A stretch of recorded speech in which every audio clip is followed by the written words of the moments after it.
Hey, welcome back. So I've been trying to figure out how I was going to approach the topic of video games and arcades because there's so much. And the submarine lunchbox and talking about Battleship in the last episode inspired me. What if, during this episode of Flashbacks and Fun Facts, I actually did a flashback while I was having lunch? And we'll go back to my early remembrances of being in an arcade. Oh, and in case you're wondering what's for lunch, looks like Fluffernutter sandwich, a ding dong, and it's either Hawaiian Punch or Kool-Aid. So, cue the dream sequence. It was the early 70s and summer vacation, leaving the hustle and bustle of New York to head south to the Sunshine State, with the mandatory stop at Pedro's, on our way to Hollywood, the Florida version. Each summer we would hop in the station wagon, fold down that rear-facing back seat, and the kids would sleep amongst the suitcases. We always stayed at the same motel near the beach, which I can't for the life of me remember the name of, but I did find this photo of me near a palm tree. A few things I remember about this place. It had a pool, there were lizards everywhere, and my parents would routinely send me to the lobby to buy cigarettes from the vending machine for them. I know, way different times back then. But my reward for doing that was I got to buy a Yoo-hoo drink from the soda machine. The sand was hot, everybody smelled like Coppertone, and tucked just off the boardwalk was this little slice of magic, a beachside arcade that felt like a portal to another world. I think I was 6 years old the first time we went there, and I was allowed to walk over to the arcade when we went to the beach all by myself. Can you imagine that? You could hear the sounds before you got to the open air entrance.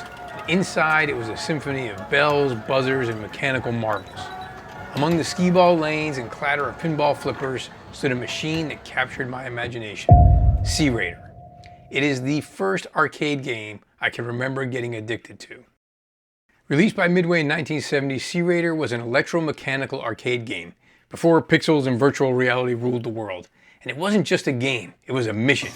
You'd lean into a periscope, scanning a backlit ocean for enemy ships, fire a torpedo, and if your aim was true, the machine rewarded you with a flash of red light and a satisfying explosion. Depending on the game, you had 6 or 8 shots. Every hit added to your tonnage sunk. And every miss, well, that was just more motivation to beg for another quarter. It was immersive, it was tactile, it was thrilling. You felt like a real submarine captain stepping up to that periscope. It even had 2 observation windows so your friends could watch and critique until it was their turn. And it was actually inspired by Sega's game Periscope, which was released in 1966 as a multiplayer setup and then redesigned as a single-player cabinet in 1968. Periscope was actually a turning point in arcade history. It popularized the 25-cent cost per play in the US, setting a new industry standard, and its success revived the arcade industry in the late 60s.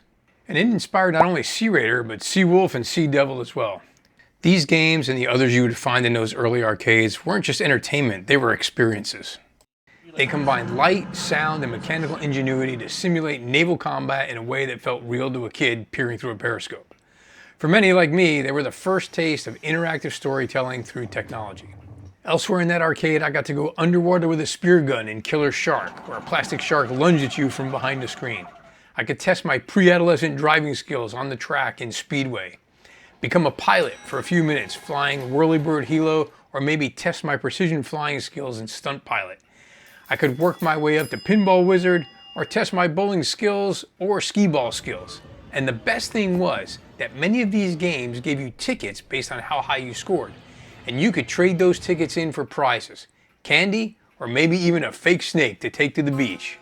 These games are part of a golden age, before video screens, before joysticks. Arcades were filled with electromechanical wonders. They were loud, they were physical, and they were unforgettable. I still remember that arcade in Hollywood, Florida, all these years later. Lining up a shot in Sea Raider, the clatter of the skee balls, the sound of the pinball machines. It wasn't just about the games, it was about moments. And it reminds us of a time before video games when arcades were places of wonder, where the mechanical met the magical. And for me, it all started with a periscope, torpedoes, and a beachside arcade that felt like it was at the edge of the world.